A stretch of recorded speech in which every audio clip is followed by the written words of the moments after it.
what is now glorious sunshine in Norfolk.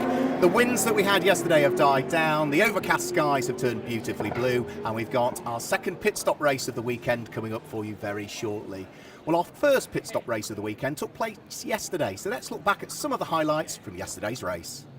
Brabham shared Brabham BT62, but like to go out for away from round 9 of the championship and charge their way up towards Ritchie's for the first time, and it does look as though Paul Bailey has got himself ahead of Richard Neary as they turn their way through Ritchie's for the first time. Both of these cars running in Group GTO, and also Tom Rawlings in the Tomcats Racing Lamborghini has slotted his way through into third place, and Richard Chamberlain is there in fourth, with Fraser Fenwick sitting there in fifth, having his first ever race in this Lamborghini, having only tested it yesterday. And that looked like Richard Neary ran wide there. Yep, so ran very wide indeed, was pushing a bit too hard.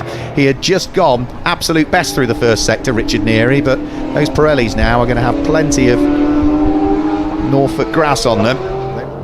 Back towards what's going on for 9th and 10th as well. Chris Murphy still doing a good job of palming away the aspirations of Adam Hatfield. BMW still running in 9th place overall. That will put it third in Group GTC. Here's our Group GTH leading car. So there's Mikey Porter at the wheel of the first of the two Forsetti Motorsport cars that we've got in the field. And that's problems for the Brabham. All of a sudden Paul Bailey starts to slow, and through goes Richard Neary for the lead of the race. So, such a shame. The BT62 had been going beautifully well in the hands of Paul Bailey, and he'd been soaking up all of the pressure that could be thrown at him by Richard Neary, but I'm afraid something has gone wrong with the Brabham.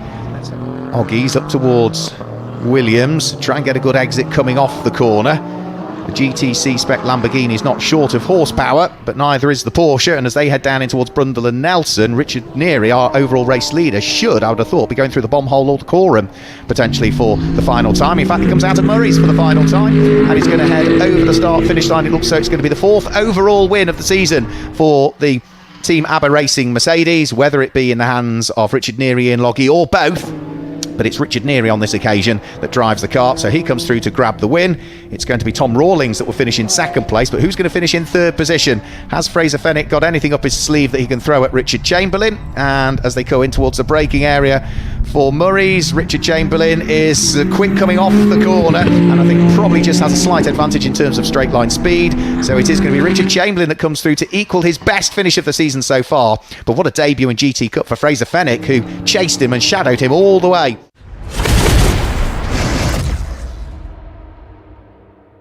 So we're about to get round 10 of the 2024 GT Cup Championship underway, our first pit stop race of the weekend.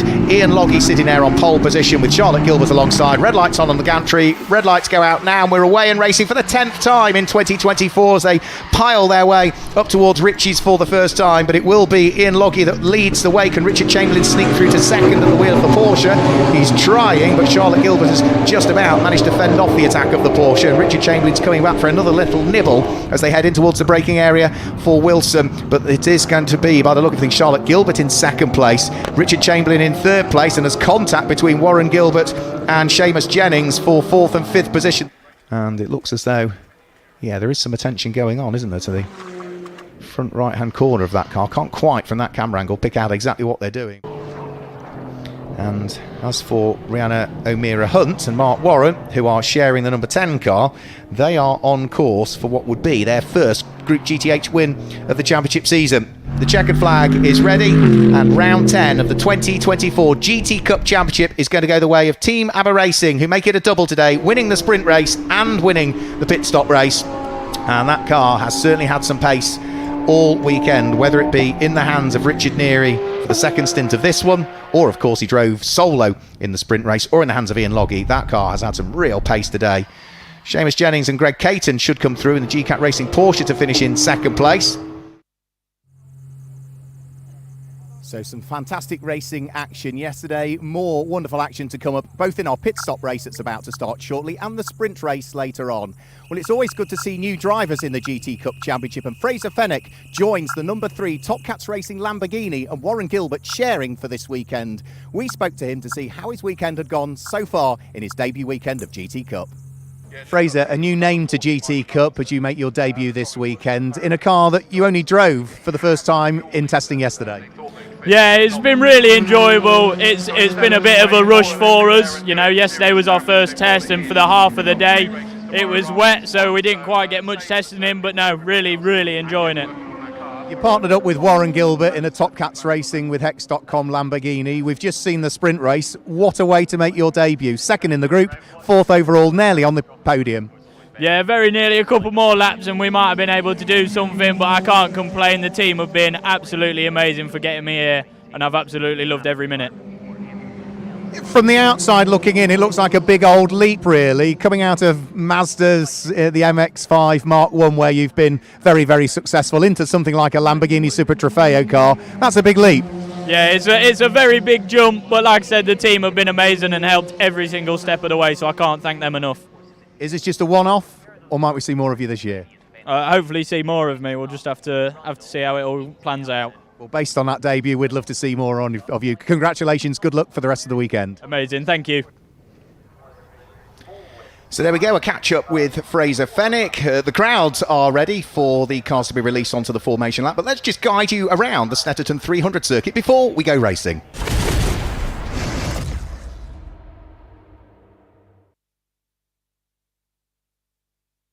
So let's have a look at the track. You go off the start-finish line and through two right-hand corners to start with, Ritchie's and the Wilson hairpin. From there, the circuit climbs slightly through the left-hander at Palmer, and then it's into the heavy braking area at Agostini. Quick left-hand flick at Hamilton, through Oggies, and then Williams is an important corner. You carry all the momentum out of there, down the Bentley Straight and into the tricky braking area at Brundle and Nelson. Flat out through the bomb hole and through Corham before you then get to the final corner, Murray's, up the start-finish line, and that is a lap of the Snetterton 300 circuit, which is just under 3 miles long, 2.969 miles.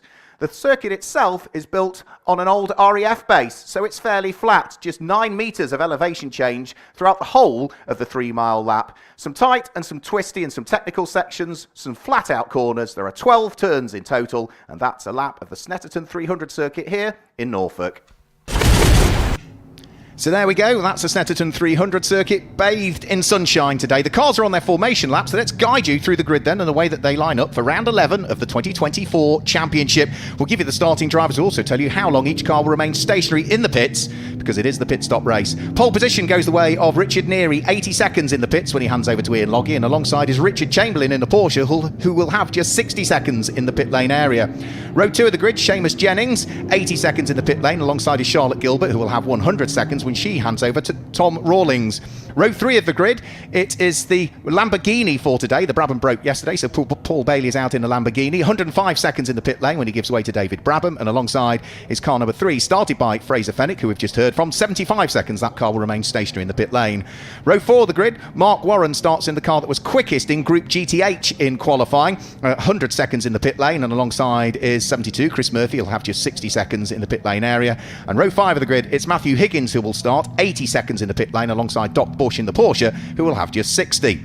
Row 6 of the grid, James Townsend starts in the Ginetta, which had clutch issues yesterday. That was why it retired. 60 seconds in the pit lane, and alongside is Mike Arant, who will start 95 seconds when he gives way to former champion Adam Hatfield. And row 7 of the grid is Rupert Williams, 100 seconds in the pit lane for that car, alongside Peter Montague when he gives way to Stuart Hall. That car will have to remain stationary for 95 seconds. So it's 60 seconds as a minimum, plus any success seconds you picked up from the previous pit stop race you were in. If you won your group, it's 20. If you were second, it's 15. If you were third, it is 10. Plus any extra time should you have a pro sporting driver or a pro in the car. Because if it's just sporting drivers, it's 60 seconds. If you've got a pro sporting in the car, it would go to 80.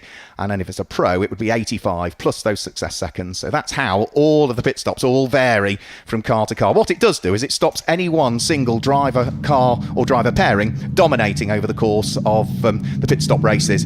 So it's the green machine that's on pole position, Richard Neary, the orange car of Richard Chamberlain, who's had a really solid weekend so far, sitting alongside. And as the pace car peels its way into the pit lane, we're about to get round 11 of the championship underway. Lights are on the gantry. The lights flash their way out now. We're away and racing for the 11th time in 2024 as the cars head up towards Richie's corner, and it's Richard Chamberlain that leads the way, with Richard Neary in second place, and Charlotte Gilbert makes contact by the look of things with the G-Cut Racing Porsche of Seamus Jennings. Chris Murphy in the BMW hates to take to the grass in avoidance, but then subsequently has a spin, and I think It was just the lightest of touches between the two of them as they squeezed up towards the apex of Richie's corner, but that's going to drop those three cars right the way down to the very, very tail end of the field. However, it does mean they've still got 50 minutes to try and catch the pack and work their way back through the order once more. But that is suboptimal, is what I'll say, for Top Cats Racing, who had moved to second in the championship standings and were only 3 points off the overall leaders of the championship, which is still Matthew Higgins and Mikey Porter, despite their poor performance yesterday with a few car issues in the pit stop race hampering their efforts. So the lead pair getting away. Charlotte Gilbert is still stationary on the outside of Richie's at the moment, which is certainly a cause for concern. If she can't get that car fired up, we might need a safety car. Seamus Jennings gets going, so at least that's one of the cars, one of the three now on their way. I think Chris Murphy also recovered and has moved out of harm's way. Yep, we can see there Chris's car in the background has got going. So leaders already down towards the bottom of the Bentley straight for the first time. Richard Chamberlain leading the way with Richard Neary in second position. Now, Richard Chamberlain ideally just needs to make sure he hangs on to the lead of the race because he knows he's going to gain 20 seconds over the car ahead. And there's Seamus Jennings off at the next corner. So he's had the problem at Richie's. He's got to the Wilson hairpin and you can see there is some front suspension damage to that car because that left front wheel is just not turning, is it? So he's going to have to park that car out of the way. And I'm afraid that is going to be it for the car that coming into this weekend was lying 7th in the championship standings, but with yesterday's results, as the safety car comes out, had moved to 4th overall in the standings. So that is disappointment for the car that was 4th in the championship standings, disappointment for the car that was 2nd in the championship standings, but has got going in the hands of Charlotte Gilbert. Probably just a case of a bit of heat soak in the car, preventing it from restarting. She's also maybe carrying a little bit of damage. That side of the car, the right-hand side, looks as though it's down a little bit, so there might be a puncture on that right-hand side of the car. So safety car is out there because she was still stricken at the time that the safety car was called into action. It should hopefully be a fairly brief safety car period. Safety car has come out and has managed to catch the race leader, so everybody will form up in an orderly queue behind. So let's just run you down through the order then at this stage. So leading the way is the number 5 car of Richard Chamberlain and his Porsche, the Porsche 935. Second is Richard Neary, both of those cars running Group GTO. And third is another Group GTO car, which is Paul Bailey at the wheel of the number 1 Lamborghini. That's the black car with the Dayglow yellow flashes to the roof on it. In 4th position, it is Fraser Fennick at the wheel of the car that leads Group GTC, the Top Cats Racing Lamborghini. And then 5th place is the car that leads Group GTH, which is going to be Mark Warren at the wheel of the first of the 2 Forsetti Motorsport Aston Martins. Right behind it is the sister car, which is the number 9 car, started by Matthew Higgins. So that's 6th overall and 2nd in Group GTH. 7th is number 86, that's James Townsend at the wheel of the Ginetta. In 8th place, it's number 11, Michael Laurent starts that car for Paddock Motorsport. Doc Bush at the wheel of the number 75 Team Parker Racing Porsche is 9th, and 10th at the moment is going to be car number 50, which is Peter Montague. 11th is the car that leads Group GTA, which is Rupert Williams, the McLaren 570S GT4, car number 370. Chris Murphy, who we were looking at in the shop there at the wheel of the BMW, has now managed to catch the pack, at least as a result of this safety car. So after him having to take to the grass in avoidance of what unfolded ahead of him at turn number 1, he is in 12th position. And then we have got, of course, Charlotte Gilbert, destined potentially for the pit lane if there's a problem with her car. I think she's made it round most of the lap, but I don't think she's anywhere near catching the train just as yet. So at least she's going, and all of those cars that were involved in that turn 1 incident, I think have now parked themselves in positions that are going to keep them out of harm's way. So the safety car could potentially be in at the end of this lap. The lights are still on at the moment, so it's usually around the bomb hole somewhere where the safety car would extinguish its lights. And no, Charlotte Gilbert has not made it back to the pit lane yet. She is limping her way round with a right rear puncture on that Lamborghini. Said it looked a little bit down on that side, but she's trying to keep the car out of harm's way, but equally as much wants to keep it rolling because she wants to get back to the pit lane area. So coming in towards Murray's, this is, and now she needs to move from one side of the track to the other. She wants to get back as quickly as possible. What she doesn't want to do is come back too quickly and it tear all the bodywork apart on the Lamborghini. So she'll limp her way in towards the pit lane. So the safety car will stay out for one further lap. That now means that the Lamborghini is off the lead lap. We'll need a tyre change. We'll probably struggle to catch the pack back again. And as she's coming into the pit lane, that tyre is starting to rip itself apart. You can see what it's doing to the bodywork on the Lamborghini as well. You can see that right rear corner now is not quite as it ought to be. So over the start-finish line come the main pack of cars. Into the pit lane comes the unfortunate Charlotte Gilbert. Just that lightest of contact, wasn't it, between Seamus Jennings and his front left-hand wheel onto the right rear wheel of Charlotte Gilbert. I'm sure they'll have differing views as to who was at fault there, but it was just tight, wasn't it, going into the first corner. And unfortunately, with that car sitting there in the pit lane, Top Cats Racing will go to work. Off comes one rather second-hand looking Pirelli tyre. On goes a scrubbed slick tyre. The teams are all limited to 2 sets of slick tyres in any one single day. They'll probably just check that that right rear bodywork is secure enough, and as long as they have satisfied that it is not going to cause any further problem, wheel the car backwards again, fire up the engine, and send the number 2 car back into the race, albeit now off the lead lap. Now, the pit stop windows for today do vary. On the first pit stop race of the weekend, the cars that run at the front, those in Group GTO, Group GT3 and Group GTC, always pit first in the Saturday pit stop race. That gets reversed for the Sunday pit stop race. They pit second, which means the pit windows for today, cars that run in Group GTH, so that's the cars that are GT4 homologated, or the Jolt Racing McLaren that runs in Group GTA, a slightly older GT4 car, that runs in Group GTA.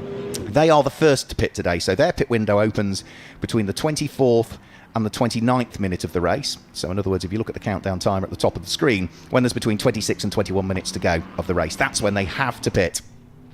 For those that run in Group GTO, Group GT3 and Group GTC, and that's arguably the cars that are running at the front of the order, they pit between the 29th and the 35th minute of the race. So they pit after all of the GTH and GTA cars can pit. Their window opens as the other one closes. So between the 29th and the 35th minute of the race, in other words, when there's between 21 and 15 minutes to go. So they pit second today because they pitted first yesterday. And also remember that we can't have the pro drivers starting the race. It has to be the sporting drivers that start the race on the Sunday. That's the way that it works. So lights should go out on the safety car this next time round. Top Cats Racing have serviced Charlotte Gilbert's car, got her back in the race, and then everybody else still circulating, barring of course Seamus Jennings at the wheel of the GCAT Racing Porsche that retired down at the Wilson hairpin with that left front suspension damage. So lights still on the safety car for the moment, and it's already coming round through Coram, so they might just be waiting until Charlotte Gilbert has fully caught the pack, which would be hugely advantageous for her. So up towards Murray's corner. Lights out on the safety car would usually indicate that it's heading towards the pit lane, so lights illuminated suggests we're going to get a further lap thereafter. Charlotte Gilbert is in the third sector somewhere, so she's nearly caught the pack actually.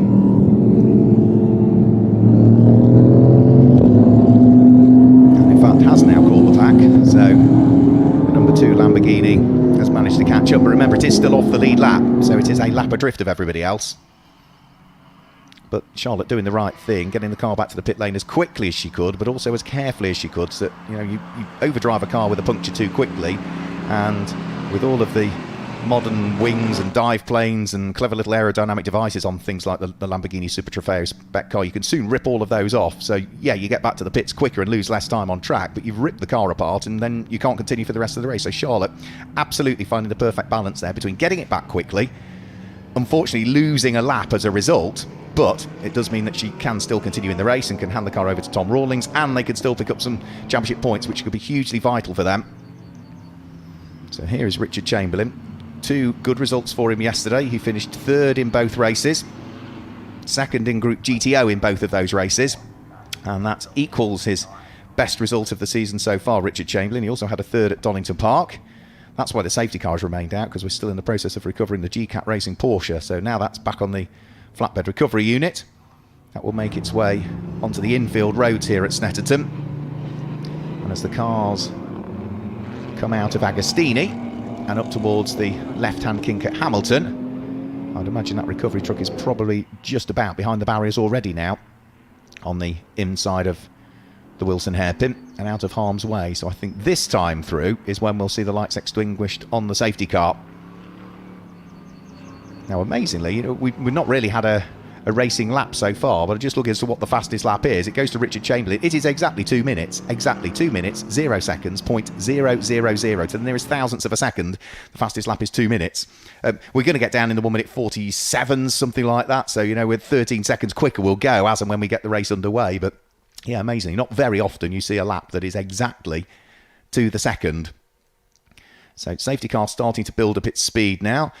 Final bit more of weaving being done on and off the brakes as well to make sure that they maintain tyre temperature in the Control Pirelli tyres. Getting on and off the brakes will start to allow the brake disc to warm up, to penetrate the carcass of the tyre and really build up the core temperature in it. Weaving from side to side builds up surface temperature, but what you really need is core temperature in the tyres.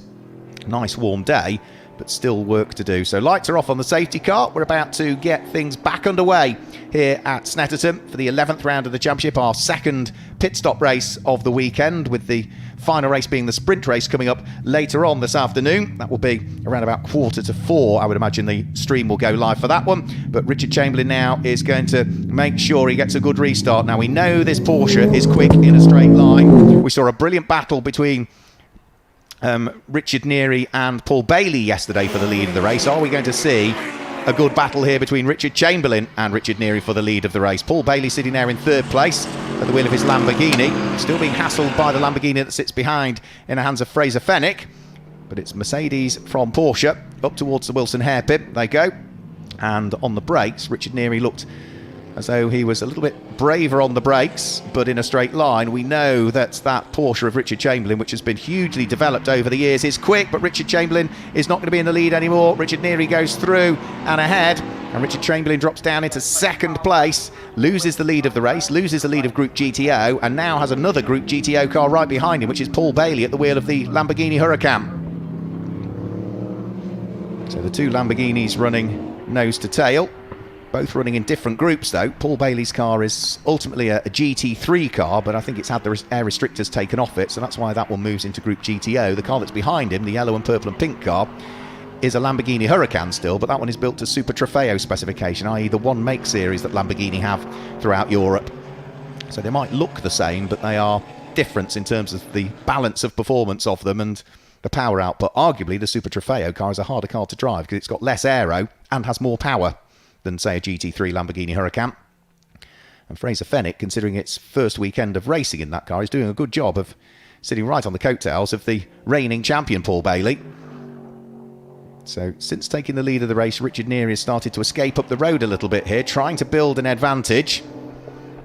And ideally, what he'll need to do is build almost a 20-second advantage, because he knows that Richard Chamberlain running in second place is going to be stopping for 20 seconds shorter. Bailey, who runs in third place, will be stopping for an extra 45 seconds compared to Richard Chamberlain, an extra 25 compared to Richard Neary, who leads the way. And when Fraser Fenwick gives way to Warren Gilbert, they'll remain stationary for an extra 15 seconds compared to Richard Chamberlain, but 5 seconds less than the race leader, Richard Neary. So it does all vary, and the pit stops, the amount of time they spend in the pit lane, really shakes up the race. So second, third and fourth all together. Porsche, Lamborghini, Lamborghini.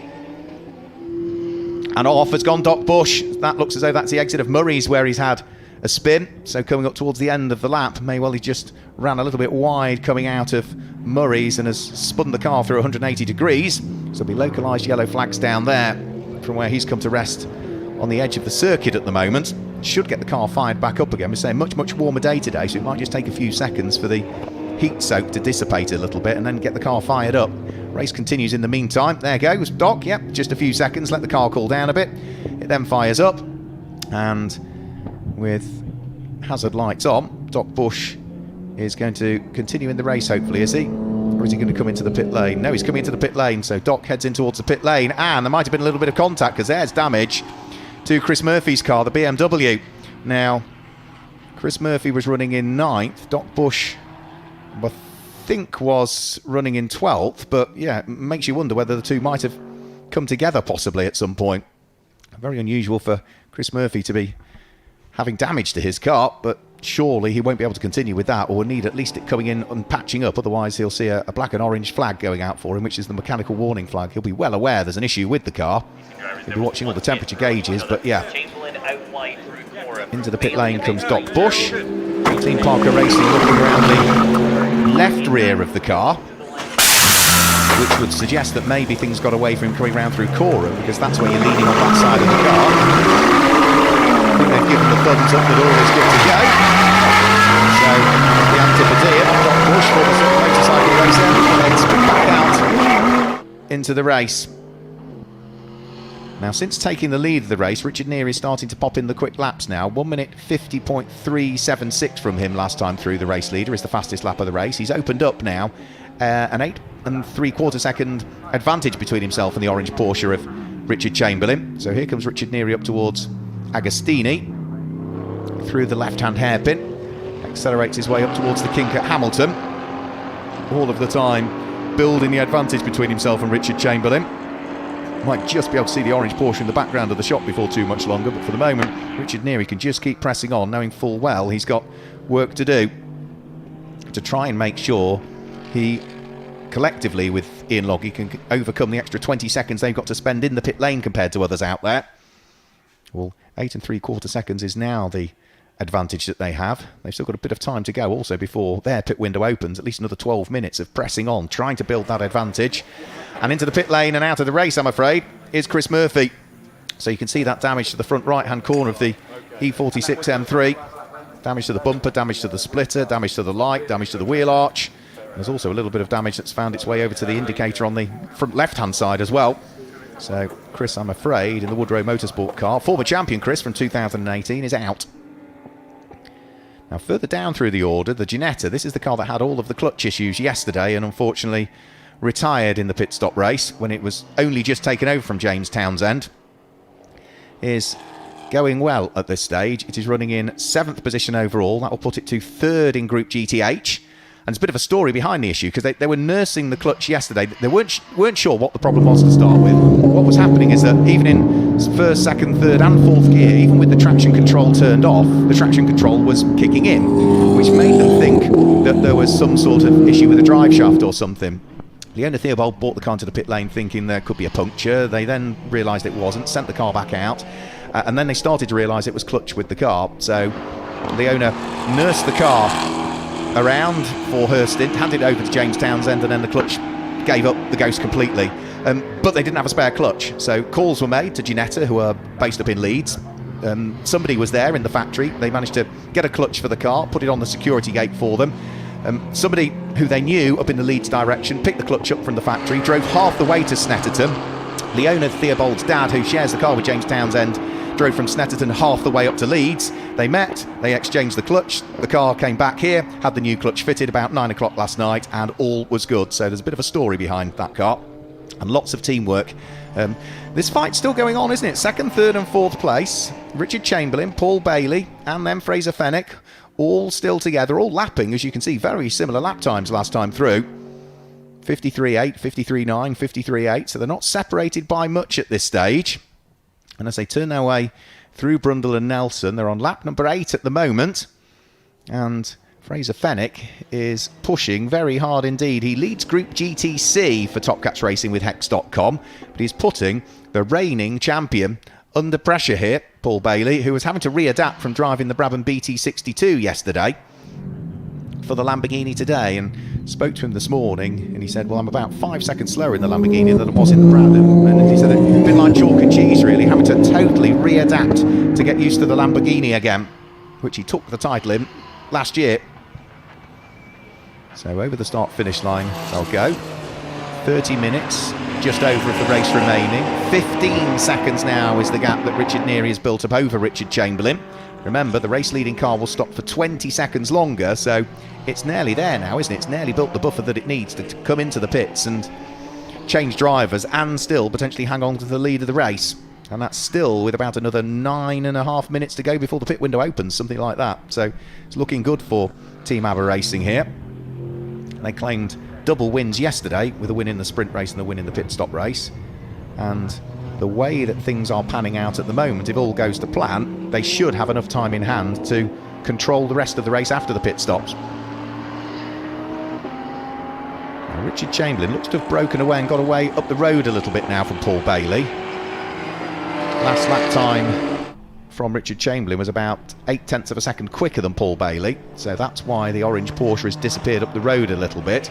Paul Bailey still under pressure from the car that leads Group GTC, which is Fraser Fenwick, the man from Lincoln. They're in 4th position, and 5th is still going to be Mark Warren, who continues to lead Group GTH at the moment at the wheel of the number 10 Forseti Motorsport Aston Martin. Forseti based literally on the doorstep of Snetterton. You head out of the entrance gates and their workshop is immediately on the left in the new industrial units that have recently been built here. So over the start finish line, under 30 minutes to go. Richard Neary leading the way, and over the course of this lap, has he now built in excess of the time that he needs? Remember, they will stop for 60 seconds because they're a sporting pairing, plus an extra 20 seconds because of the group win yesterday. 80 seconds in total for the green Merc, just 60 seconds for Richard Chamberlain, and he is now 17 seconds adrift, so not quite there as yet, the lead Mercedes. It needs 20 seconds to overcome the deficit it will endure in the pit stops, but nearly there now. Paul Bailey still running 3rd overall. Group GTO cars 1st, 2nd and 3rd at this stage. Group GTC car there in 4th place. Group GTH car in 5th place. Group GTA car down in 10th place, and we don't have any Group GT3 cars now because of Seamus Jennings having retired, unfortunately. So they're on lap number 10 currently. Gap between Paul Bailey and Fraser Fenwick was just over 1/10 of a second, 1/10.5 of a second as they came over the start-finish line last time through.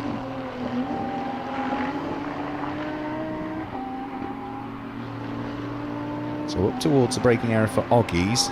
Paul Bailey being kept very, very busy by Fraser Fenwick. I say, considering that Fraser has really only driven slicks on a car once before, and that was a very different car. That was a little 1.8 litre Zetec engine Ginetta around Thruxton. Well, very different prospect driving a Super Trofeo Lamborghini around Snetterton. Prior to that, Fraser Fenwick has been very successful in Mazda MX-5 Mark 1 racing, where he was a champion, but obviously nothing quite as powerful or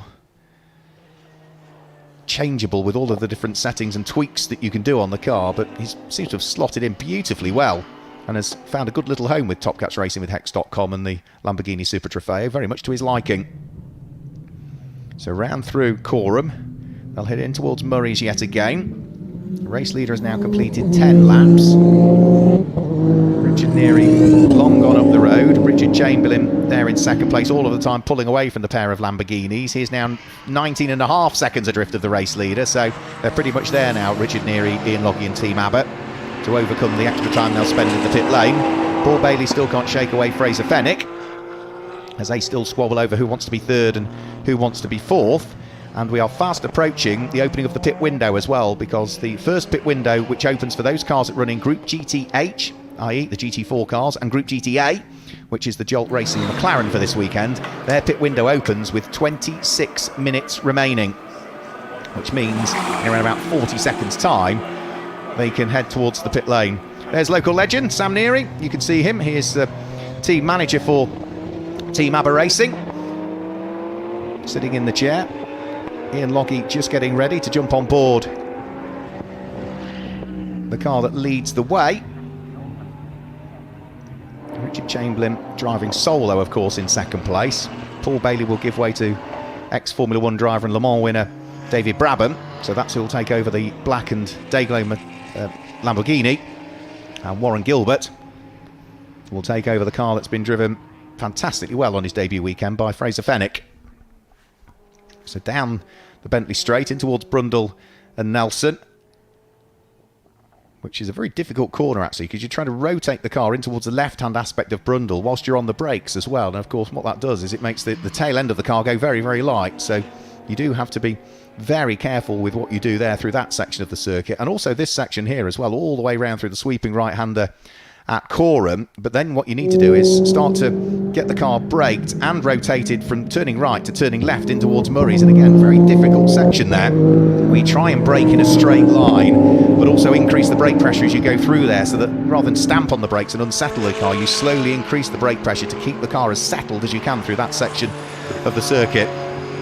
So over the start-finish line, Paul Bailey still feeling the pinch from Fraser Fenwick, and he's going to have to continually put up with this pressure because the pit window for these cars doesn't open for another 4 minutes as yet. So it's at least another 3 laps that Fraser Fenwick can shadow and see whether he can unlock the door and try and pick up third place away from the reigning champ. So through the left-hander at Palmer and down the short unnamed straight, which brings them up towards Agostini. Richard Chamberlain with a bit of traffic to deal with there, which is going to be the car of Rupert Williams, the Jolt Racing McLaren 570S GT4, which moves out of the way. And into the pit lane now, we start to see the cars coming into. Mark Warren, who was leading Group GTH, comes in, hands the car over to Rhiannon O'Meara Hunt. In the background is the sister car from Forsetti Motorsport. That'll be Matthew Higgins giving way to the man who raced in Ginetta Juniors last year and is doing a double programme with GT Cup and British GT. Mikey Porter is about to jump on board the second car from Forsetti Motorsport. In the background you can see the Ginetta is in, so that's James Townsend about to give way to Leona Theobald. That's the car that had the clutch replaced over yesterday. James, who's done a good chunk of endurance racing nowadays. Leona in her first season of sharing the car, having graduated out of the Ginetta Super Cup and also did Ginetta GT5 Challenge and Ginetta Juniors in the past. In the background is the number 50 car, which is a new car for this weekend, which is going to be the MKH Racing Aston Martin, which Peter Montague is about to take over from Stuart Hall. So there's the fantastic sound of the Ginetta. Now that car, because it retired yesterday, only spends 60 seconds in the pit lane area, so it came in after the Aston Martins from Forsetti Motorsport. Will go out ahead of them because the number 9 car will spend an extra 20 seconds in the pit lane compared to that Ginetta. The second of the Aston Martins, which was Mark Warren, who was leading Group GTH, also won the pit stop race for himself and Rhiannon O'Meara Hunt yesterday. So they will stop for an extra 40 seconds compared to that Ginetta. So that's why James Townsend giving way to Leona Theobald. That has put that car now into the lead of Group GTH. All to do with the success seconds and the driver pairings that we have. Here comes the number 10 car out of pit lane, Rhiannon O'Meara Hunt. Into the pit lane comes Rupert Williams, and John Ingram is about to jump on board the Jolt Racing McLaren. John back from a very extended sabbatical, best part of 15 years really before we saw John out regularly in racing. Good to see him back. Gave up due to business commitments, family, all of those kinds of things getting in the way, and now finds himself with the time, the motivation and the budget to be able to come back racing once more. It's good to see him back. Good to see Jolt in it with the GT Cup as well. Always fantastic to welcome new drivers and new teams. Now, Richard Neary still continuing in the race. Can't pit just as yet, about 60 seconds away. So next time around, we could see that car dive for the pit lane. His pit window is 60 seconds away from opening for the cars that run in Group GTO, Group GT3, Group GTC. So this could be the last racing lap for Richard Neary in this race.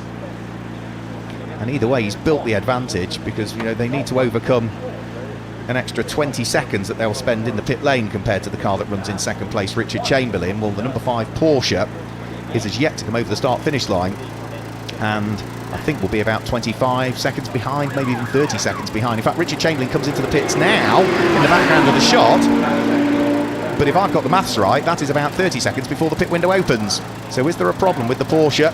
And I fear there may be, because Richard's been around GT Cup racing for long enough to know when the pit window opens, and I think all may not be well with that orange Porsche in the background of the shot. Jolt Racing about to push their car back in to the fast lane of the pit lane so that John Ingram can fire it down the circuit. The squabble of the 2 Lamborghinis still continues, and remember, now that Richard Chamberlain has come into the pit lane, this fight is now for 2nd and 3rd overall. Paul Bailey running 2nd in the race, under pressure from the car that still continues to lead Group GTC in the hands of Fraser Fenwick. So out of Agostini. Pit window will be open for them at the end of this lap, so they could opt to come in should they wish. And I'm afraid Richard Chamberlain, yeah, seatbelts are coming off, and after a solid day yesterday, really solid day yesterday for Richard Chamberlain, I'm afraid that the Porsche has found a gremlin again. It's a very highly strung car, Richard Chamberlain, who is a very, very capable engineer, and apologies for language there, and unfortunately, yes, that's them out. Hopefully just for this race, not for the weekend. Right, into the pit lane we saw a couple of cars there. Doc Bush was coming in, looked like race leader Richard Neary was coming in. The squabble for second and third is only now just working its way out of Brundle and Nelson up towards the bomb hole. Now, Richard Neary will stop for 80 seconds in the pit lane. Paul Bailey will stop for 105 seconds in the pit lane when he gives way to David Brabham. But for Fraser Fenwick, just 75 seconds. So we should see the number 3 Lamborghini come out following the pit stops ahead of the number 1 Lamborghini. Are they both going to dive for the pits this time through? Paul Bailey does. Fraser Fenwick's going to stick with it. So into the pit lane comes the second place car. There's Ian Loggy, former British GT champion, being strapped in by former GT Cup champion Richard Neary. Richard and his son Sam claimed the title back in 2021 in the ABBA Racing Mercedes. Paul Bailey claimed the title last year in the Kendall Developments, largely Lamborghini. We did see the Brabham out, it was largely the Lamborghini. As I say, it's ex-Simtech Formula 1 driver and Le Mans winner David Brabham, who's about to jump on board that car. So Fraser Fenwick now picks up on his debut weekend in GT Cup the lead of the race. Is he going to pit at the end of this one, or are Top Cats Racing going to leave him out for an extra lap? Now the pit window closes when there's 15 minutes remaining in the race. So Fraser Fenwick could do this lap and might be able to do one more thereafter, but it would be leaving it a little bit tight. So I think for probably contingency purposes, bring him in at the end of this lap. So out of the pit lane goes Ian Loggy now. He's taken over the car that was being driven in the lead of the race by Richard Neary. Of course, because it has pitted, it has dropped further down through the order, but it's only dropped, I think, to second at the moment. So the only car we haven't had in is Fraser Fenwick. So he'll be pushing like crazy on what potentially is going to be the in-lap for that Lamborghini Huracan. And yes, he has just gone through the middle sector, Fraser Fenwick, quicker than he's previously gone, so he is pushing hard. So under 18 minutes remaining. Pit window will close when there's 15 minutes to go. Fraser Fenwick just turning his way around through Murray's. Is he destined for the pits at the end of this one? I think he's going to have to potentially. Maybe could have done another lap, but opts to come in. Gets the car stopped down towards the requisite pit lane speed limit. The sister car is in, which is Charlotte Gilbert giving way to Tom Rawlings. That car will be in the pit lane area for 100 seconds stationary in reality. And the sister car in the hands of Fraser Fenwick comes in with the boss about to jump on board, Warren Gilbert. David Brabham out of the pit lane, so he should feed his way back out into second place overall now that Fraser Fenwick has come in. It's going to take another lap before everything shakes its way out. Fraser Fenwick, an incredible job there. So Top Cats Racing Lamborghini now in the hands of Tom Rawlings. That's the number 2 car, heads out of the pit lane. Best way to tell the two cars apart is if it's got the pink wing mirrors, it's the number 2 car of Charlotte Gilbert and Tom Rawlings. If it's got the yellow wing mirrors, it's Warren Gilbert and Fraser Fenwick's car. It's the easiest way to tell the pair of them apart. So Ian Loggy with a bit more work to do, flashes the lights on board what is now the race leading number 6 Team ABBA Racing Mercedes. Chatting to Sam Neary, who is the son of Richard Neary. And Sam was saying earlier on today, ideally they want a clean sweep this weekend. If they can win all 4 races that have done exactly what they wanted to do here this weekend, well, looking at the pace that Team ABBA have had all weekend so far, you wouldn't bet against it. It was 2 wins yesterday, and at the moment they are leading the way today by what I think will be a handsome margin. Oh dear, Warren Gilbert stalls at number 3 as he tries to leave the pit lane. Loses only a split second there, but split second can be important. Trying to make that up on track is going to be difficult. So back out of the pit lane. 16 minutes to settle into the race for Warren Gilbert. And Fraser Fenwick having done a cracking job in that car. Warren Gilbert, who's been long-term competitor in GT Cup, whether it be in Marcos Mantis cars, we've seen him out in Lamborghini Gallardos before. And of course the Lamborghini Huracan that he has now. For Ian Loggy, well, we've seen him out in Mercedes and McLarens and a few different things over the years. Traffic to deal with, though, as he weaves his way through and past Adam Hatfield, who is a former champion in GT Cup. Stuart Hall has now jumped on board the number 50 Aston Martin. That's the car that is prepared by MKH Racing. Stuart Hall, who's got a lot of contemporary sports car experience, whether it be in European Le Mans Series, Le Mans itself, World Endurance Championship, but is also a very, very successful historic racer. Not just at events like Goodwood, but also just a few weekends ago where he won the Monaco Historique Formula 1 race. Number 9 has now got Mikey Porter on board, who finished 4th in the Ginetta Junior Championship. This is the car that leads the championship overall by what was a very slender margin coming into this race. I think if you did all of the totting up after yesterday's results, that number 9 Aston Martin was on 233 points, was just 3 points ahead of the Charlotte Gilbert and Tom Rawlings number 2 Top Caps Racing Lamborghini. So very tight at the sharp end of the championship. And third in the championship is the car that leads this race overall, that number 6 Mercedes that's now in the hands of Ian Logie. That was on 201 points after yesterday, so was that best part of 32 points adrift of the championship leader. So a flash of the lights, Ian Logie dives at the inside of Doc Bush, sneaks his way through. 14 minutes remain, 16 laps completed, and a very healthy lead advantage for Team ABBA Racing. They won the race yesterday by nearly 12 seconds. That was the sprint race. They won the pit stop race by nearly 30, and they are well in the lead of this race as well. I think we can go down to the pit lane and have a chat to ABBA Racing. Yeah, thanks, Mark. I'm down here with Richard Neary, our race leader. Richard, how was the opening stint for you? Yeah, it was great. Car's running okay, track conditions are good, a nice sort of safe stint. I needed to get past Richard Chamberlain. As soon as I cleared Richard, it was just about trying to beat my lap times, really, just working to the delta. As I say, we saw in yesterday's races that Richard Chamberlain's he's a hard man to overtake when he wants to be. Was there ever a worry that you wouldn't be able to get past him that easily? Not really. I think our car's much better in the low speed stuff, and I just needed to be patient till I got good tyre temperature. So 3 or 4 laps in, I was always going to overtake him in my mind. Oh no, perfect. Thanks, Richard. Best luck for the rest of the race. All right, thank you. So there we go, that was the master plan for Team ABBA Racing. Seems to be working, doesn't it? And now that Richard Neary is done with driving duties, it's the Scotsman Ian Logie that is on board the number 6 car, and at the moment he is lapping 1 minute 50, something like that, which is about seconds slower than we saw Richard Neary lapping, but those lap times will come down as he builds a bit more tyre temperature and gets used to his stint in the car. We've got Warren Gilbert there in second place, so now he did sort of stall the car briefly, didn't he? He was coming out of the pit lane, so that just cost him an extra split second of time.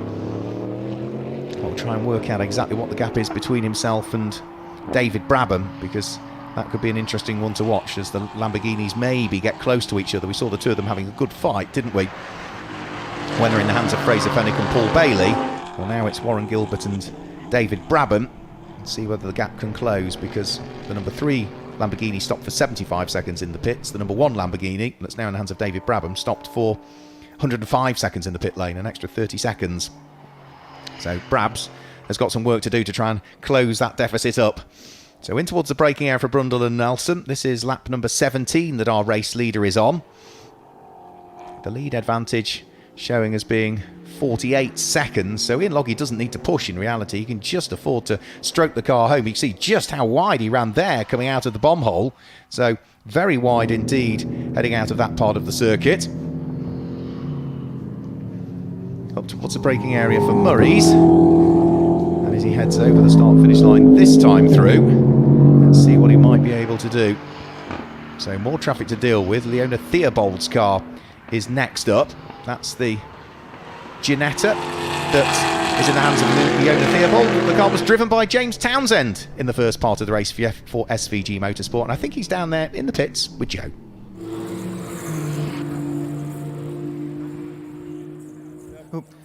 Yep, thanks, Mark. I'm down here with James Townsend from the SVG Ginetta. James, we knew about the struggles that the Ginetta had yesterday. It seems to be resolved and really flying today. Yeah, it's made a massive difference now. We've got a new clutch in. Yesterday it was slipping constantly on every gear change, so we're just losing loads of time down the straights. So, and then obviously it gave up in the pit stop race yesterday. So to get out this morning, get that new clutch in from the guys, has been a mega job. So really happy with what they've done, and it obviously shows we're now back on the pace and competing with the Astons, which is great.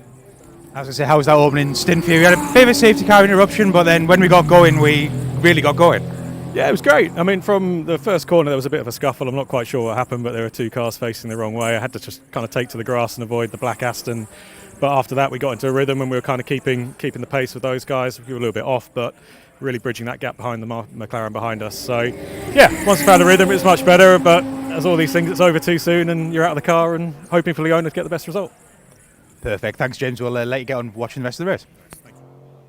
Thanks a lot. Yeah, good to hear from James. And Leona is doing a good job at the moment at the wheel of the number 86 Ginetta. 5th overall, 2nd in Group GTH at the moment. So that would be a good result if they can manage to stay there. And I think that probably would be their best in-group result of the season so far, potentially. So Ian Lockey back over the start-finish line very shortly. Lead advantage between himself and Warren Gilbert is now 51.5 seconds, or was at the start of this lap. So as he comes through and over the start-finish line now, lap time, yeah, it's probably about 1.5 seconds shy of the ultimate, but understandably it's more a case of pacing that car rather than driving the wheels off the thing now. Warren Gilbert in 2nd place is lapping about 3 seconds slower than David Brabham in 3rd position. So I was talking about that gap was one that we needed to watch. There's still 20.6 seconds from the number 3 Lamborghini in 2nd place back to the 3rd place car of David Brabham, but it's going the right way as far as David Brabham is concerned at the moment. So that's one we maybe with 8.5 minutes need to keep an eye on, not just as yet, but it will come down as the race continues. Now there's more traffic up the road to deal with, and it will be Mikey Porter for Ian Lockey is the next car that needs placing a lap down. So that would mean that the car that leads Group GTH should be, I think it was that car, yeah, it will be the next to be gobbled up. So there goes the number 9 car out of Williams and onto the Bentley straight. The number 10 car that's now in the hands of Rhiannon O'Meara Hunt is the car that was leading Group GTH in the early stages when it was in the hands of Mark Warren, but of course he had to spend longer in the pit lane because it won the pit stop race yesterday for the Group GTH car, so that car has now dropped to 3rd in the group. And the sister car to it continues to lead the group, and of course this is the car that leads the overall championship, the number 9 car, running very, very, very wide through the bomb hole for Mikey Porter, trying to keep as much momentum up as he can. He's got the race leader bearing down on him. Mikey won't want to lose any time to the race leader. It will be up to Ian Lockey to try and work out where he wants to go by, and he's just going to leave it till after Murray's GT3 car compared to GT4 in a straight line. Should rocket his way past. Through he goes, places a lap on the car that was running in 4th position. So over the start-finish line, 20 laps now completed for the race-leading number 6 Team ABBA Mercedes. Mikey Porter running there in 4th position. And just to give you an indication of the kinds of lap differences we've got, so the fastest lap of the race that we've got was Richard Neary with a 1 minute 49.8. That's a GT3 car, so in other words, that Mercedes, which runs in GTO, but it still has all of the air restrictors on it, so that it is GT3 compliant. And just to give you an idea as to what a GT4 car is doing, well, the fastest lap that we've had from a GT4 car is around about a 1 minute 56.8. So what's that? That's about 7 seconds slower GT3 car compared to GT4 car. Just gives you an indication as to the performance differences of them. And that's a mixture of engine performance, braking performance, and also aerodynamic performance. There's not quite as many extra little dive planes, and the front and the rear wings and the splitters are all slightly less complex on a GT4 car than they are on a GT3. So it's a combination of brake performance, engine performance, and aerodynamic performance. All 3 of those knitted together give you the difference in the lap. Right, we've now had a change for the fastest lap of the race. It's now gone the way of David Brabham. 1 minute 49.680 from him. Only a few laps ago, he was 20.6 seconds behind the 2nd place car of Warren Gilbert. He is now 13.0 seconds behind. So he is closing very quickly. That was nearly 5 seconds a lap quicker than Warren Gilbert managed that time through. Now, it won't worry Warren in one respect if David Brabham gets there, because David Brabham is a Group GTO car. Warren Gilbert will be more focused on just making sure that the number 3 Lamborghini continues to lead Group GTC. So 5.5 minutes to go. Group GTH leading car of Mikey Porter back over the start-finish line. So having been dealt with by the overall race leader. Nice clear tarmac and real estate around him at the moment. For David Brabham, there's work to do. He's got through and passed and placed a lap on Stuart Hall at the wheel of the GTH Aston Martin that time through. So with 5 minutes to go, let's see what David Brabham can do again. So he brought the gap down from 20.6 seconds to 13.0. There's more traffic to deal with here, which is the Group GTA Jolt Racing McLaren 570S of John Ingram. So through Brundle, through Nelson. On the run up towards the bomb hole, David Brabham will squeeze his way through and past the older McLaren. And our race leader, Ian Loggy, is just going around through Oggies at the moment. So, very comfortable advantage that he's got between himself and Warren Gilbert is over 60 seconds now. It's 1 minute and 1 second, the gap first to second place. It's the gap second to third. It's the one we need to keep an eye on because, as I say, it's come down from 20.6 to 13.0 and it's now down to 10.8 seconds for David Brabham. 4 minutes to try and make up 10.8 seconds. Can he do it? Well, he was only 2.2 seconds a lap quicker than Warren Gilbert on that lap, but some of that was to do with traffic, of course. 4 minutes to go. 22 laps shortly about to be completed by our race leader, and potentially ABBA Racing on to make it a hat-trick so far this weekend. So they won both of the races yesterday and have led pretty much every lap of this race, barring, of course, the variances where some cars stopped earlier in the pit window and others stopped later. But other than that, they have looked the class of the field in this one. Jolt Racing, John Ingram about to be overtaken by Stuart Hall, who dives his way up the inside. That's not for position. There's a lap between those two cars at this stage, but Stuart Hall will still want to keep cracking on with it. And then instantly weaves around to try and break any toe that John Ingram might have as they came out of Agostini. Dips a couple of wheels into the dirt, heading round through what is a very fast left kink at Hamilton. And up towards the braking area for Oggies. So 3 minutes to go. Ian Loggy still leading the way at this stage from Warren Gilbert, with David Brabham there in third place, Mikey Porter in fourth. So we've got Group GTO car leading the race, Group GTC car in second place, Group GTH car that leads that is in fourth position at the moment, and the car that leads Group GTA is down in 11th position. So there's our race leading Group GTH Aston Martin, running in fourth position overall in the race, and I think, to be fair, fourth overall will be the best result we've had for a GTH car so far this season. We've had a couple of sixth places overall for Matthew Higgins and Mikey Porter, but I don't think we've had a Group GTH car finish any higher than sixth overall. Yeah, they even finished sixth yesterday in the sprint race, Matthew Higgins and Mikey Porter, so a fourth overall is a cracking good result for them. Doesn't net them any more championship points because it's where you finish in your group that give you the points, but to finish fourth overall around what is a power circuit, Snetterton, in a Group GT4 car or Group GTH car is an impressive result. But still 2 minutes to go at the local track for Fossetti Motorsport. So a Snetterton-based team. And again, just look at how much of the circuit Mikey Porter is using through that. But in reality, you're not supposed to put any part of the contact patch beyond the red and white painted curbs there. But Mikey Porter is using anything that's available to him that's going to offer up a bit of grip to the Aston Martin at this stage. So through and over the start-finish line comes the fourth place car, the Group GTH leader. See the heat haze on the tarmac here in what is beautiful weather conditions. Finally feels as though summer might have arrived. It was autumnal when I arrived on Friday. But the weather much better today. The northerly wind that we've had has disappeared. The sunshine is out. The tarmac is showing that heat haze, and our race leading car, which is Ian Loggy, could well be onto his last lap of the race this time through. Still need to keep an eye on what's going on though with David Brabham catching Warren Gilbert. He was that time through 5 seconds a lap quicker. He's only 6.1 seconds behind now, so second and third is not sorted as yet. The lead of the race certainly is though, and with 45 seconds to go through the right-hander at Oggies, potentially for the final time comes Ian Loggy. Really depends as to how much pace he carries on this lap. If he carries on, he might squeeze a further lap out, but I think he's just easing his pace a little bit through the sectors to make sure he doesn't need to do an extra lap. That'd be the sensible thing to do. Get to the checkered flag as quickly as you can, and if it saves you doing an extra lap, yeah, just get off the throttle a little bit. And yeah, through the middle sector, he's much, much slower through that middle sector than he needed to be. And that is all to do with just making sure that the clock is at 0 next time he comes over the start-finish line. So Ian Loggy flashing his lights.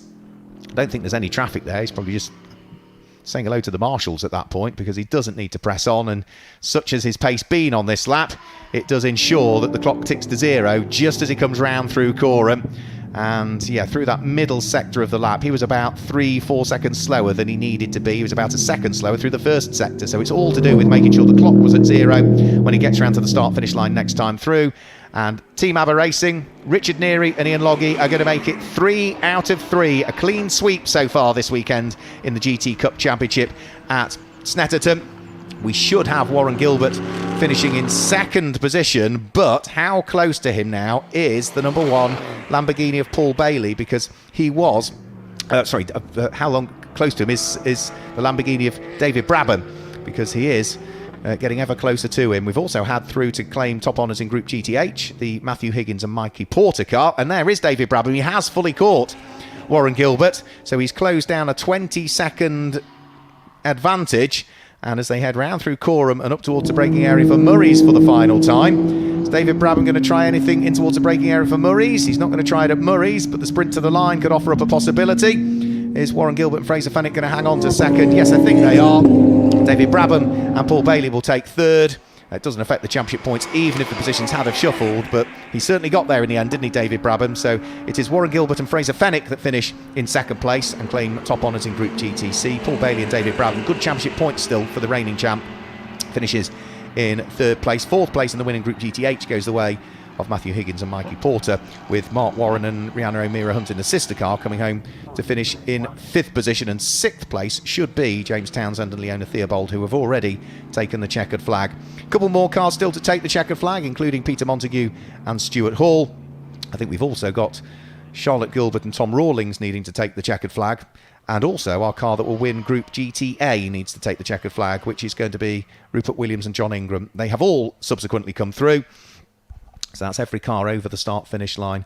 But for Team ABBA Racing, it so far here in Norfolk has been the perfect weekend for them. A fairly dominant win in the sprint race, where they came home 12 seconds ahead of any other car. A dominant win in the pit stop race yesterday, where they were 30 seconds ahead of anybody else. And in that one there, they've raised the bar even higher. 55.8 seconds was the lead advantage for Richard Neary, Ian Loggy and the Team ABBA Mercedes. So let's confirm the results for you then for round 11 of the 2024 GT Cup Championship, our third of 4 races here at Snetterton this weekend. The win goes the way of Richard Neary and Ian Loggy, with in Group GTC the winners finishing in second place, which was Warren Gilbert and Fraser Fennick. They pick up the win in Group GTC. Third was Paul Bailey and David Brabham, and fourth, best result we've had so far this season overall for a Group GTH car. Matthew Higgins and Mikey Porter finished fourth and win Group GTH. Mark Warren and Rihanna O'Meara Hunt were there in fifth place, and James Townsend and Leona Theobald with the new clutch in the Ginetta finished in sixth place. Mike Arant and former champion Adam Hatfield were there in seventh, with Peter Montague and Stuart Hall in eighth place. And Charlotte Gilbert and Tom Rawlings coming home to finish in ninth place, but important championship points considering that car lost a lap so early on in the race. And completing the top 10, car number 75, which was Doc Bush. In 11th place, it was going to be the winner of Group GTA, which was Rupert Williams and John Ingram, and those were the final cars to finish, because we lost Richard Chamberlain into the pit lane, we lost Chris Murphy with damage, and we lost Seamus Jennings very early on at turn number 1 with the contact with Charlotte Gilbert. So the cars are making their way back into the pit lane and back in towards the Parc Fermé area. The number 9 Aston Martin that leads the championship standings going into that race has slightly further edged ahead in terms of the championship, totting up now, and they will be hoping that they can have a fairly clean and free race to maybe gain another win in Group GTH later on this afternoon when we have our sprint race. That sprint race will be coming up for you. We will go green around about 15:55, which means the stream will start up around about 3:45, something like that, 15:45. So thanks for joining us for the pit stop race. We'll catch you later on for the sprint race. Until then, it's goodbye.